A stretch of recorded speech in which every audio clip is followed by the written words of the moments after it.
आपके साथ भी कभी ऐसा होता है कि मैथ्स के पीरियड में जब इस तरह के अनलाइक फ्रैक्शंस को सॉल्व करवाते वक्त टीचर पूछती है फटाफट बताओ डिनोमिनेटर का एलसीएम क्या है, तो कुछ बच्चे क्विकली आंसर देते हैं और आप यहाँ वहाँ देखते रह जाते हो कि भाई ओरली एलसीएम निकाला कैसे, कौन सी शॉर्ट ट्रिक इन्होंने यूज करी है। अगर आपके साथ भी ऐसा होता है ना, तो this video just for you. इस वीडियो में हम कुछ शॉर्ट ट्रिक सीखेंगे जिससे आप ओरली और चुटकियों में एलसीएम निकाल पाओगे। बट ये ट्रिक यूज कब करनी है? अब देखो 5th और 6th में तो हम कॉमन डिवीजन मेथड जो कुछ इस तरीके का दिखता है इंट्रोड्यूस होता है and we use that. Short trick से आप चेक कर सकते हो कि आपका आंसर सही है कि नहीं। So what are we waiting for, let's start. Now finding LCM by short method के कुछ सिचुएशंस हैं। First situation when the numbers are coprime. अब अरे भाई ये कोप्राइम नंबर्स क्या हैं? आप सीख के आए हो क्लास 6 में। Let me remind you, coprime numbers वो नंबर्स होते हैं जो एक दूसरे से नाराज होते हैं, मतलब वो एक दूसरे के टेबल में नहीं आते हैं, उनका HCF 1 होता है। जैसे कि 2 and 3 ये एक दूसरे के टेबल में नहीं आते, 2 के टेबल में 3 नहीं आता, 3 के टेबल में 2 नहीं आता, इनका हाईएस्ट कॉमन फैक्टर है 1। These are coprime numbers. Okay, let's take one more example, 9 and 7। ना 9 के टेबल में 7 नहीं आता, 7 के टेबल में 9 नहीं आता, so they are also coprime number and इनका हाईएस्ट कॉमन फैक्टर है 1, राइट। तो जरूरी नहीं है कोप्राइम नंबर्स का प्राइम होना, they can be composite numbers also, still the pair forms coprime numbers, ठीक है। So let's take an example like 5 and 7। अगर इसका एलसीएम निकालना है एंड दे आर कोप्राइम तो इनका एलसीएम होगा इनका प्रोडक्ट 5 7s are 35। तो आज के बाद आप भी फटाफट से एलसीएम बता सकते हो 5 और 7 का, right. Let's take one more example from here, 5 6 and 11। अब आप देख सकते हो तीनों कोप्राइम है, तीनों ही एक दूसरे के टेबल में नहीं आ रहे, नाराज बैठे हुए हैं, तो इनका एलसीएम भी इनका प्रोडक्ट होगा which is 5 into 6 into 11। 5 6 are 30 into 11। 11 को 3 से ओरली मल्टीप्लाई करेंगे, 33 and 1 0। सो इसका एलसीएम क्या हुआ? 330। Let's move to the next situation.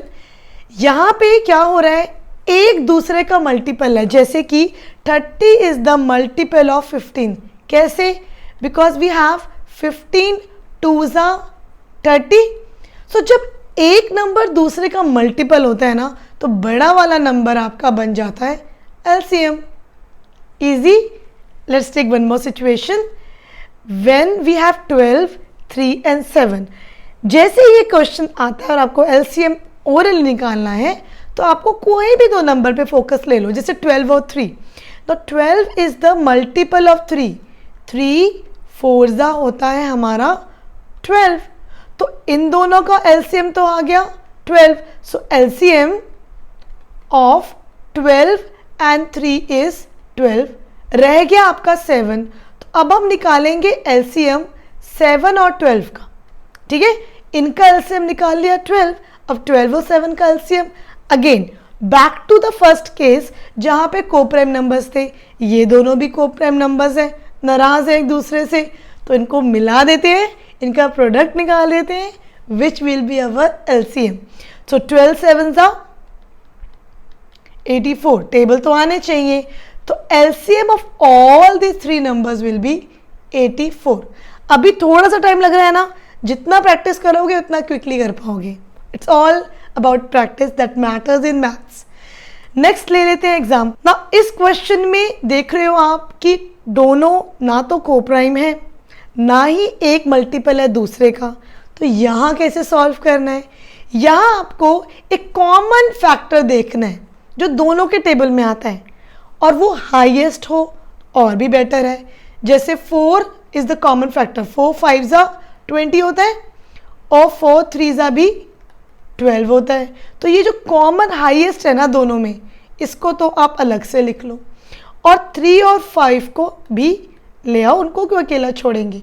तो 4 बेसिकली एक बार लिखना है और 3 और 5 इकट्ठे, इनका product 4 5s are 20 into 3 which is 60, right. तो इस तरीके से आप LCM निकाल सकते हो when we have a common factor. इनको देख के बताओ क्या ये को प्राइम नंबर्स हैं? नहीं, इनका हाईएस्ट कॉमन फैक्टर 1 नहीं है। हालांकि 25 के टेबल में 30 नहीं आता और 30 के टेबल में 25 नहीं आता, बट दैट डजंट मीन वो को प्राइम है। इनका हाईएस्ट कॉमन फैक्टर 1 भी होना चाहिए। इनका हाईएस्ट कॉमन फैक्टर 1 नहीं है। 5 is the common factor of 25 and 30। सो आप लिखोगे 5 5 ज़ा 25 एंड 5 6 ज़ा 30। ठीक है, तो अब ये 5 अलग से लिखना है और 6 और 5 को भी साथ में लिखना है। So our answer is 30 into 5 which is 150, right. So this is our LCM by short method, जहाँ पे हम कॉमन फैक्टर जो हाईएस्ट है उसको अलग लिख लेंगे और जो रिमेनिंग रहेंगे उनको मल्टीप्लाई कर देंगे। तो आई होप आपको आज का वीडियो समझ में आया है कि कैसे हम 3 सिचुएशंस में जो अलग अलग हैं हम LCM शॉर्ट मेथड से निकाल सकते हैं। But this method is only use for checking your LCM। I hope you like my video. Don't forget to like, share and do subscribe my channel. See you in the next video. Till then, take care. Bye for now.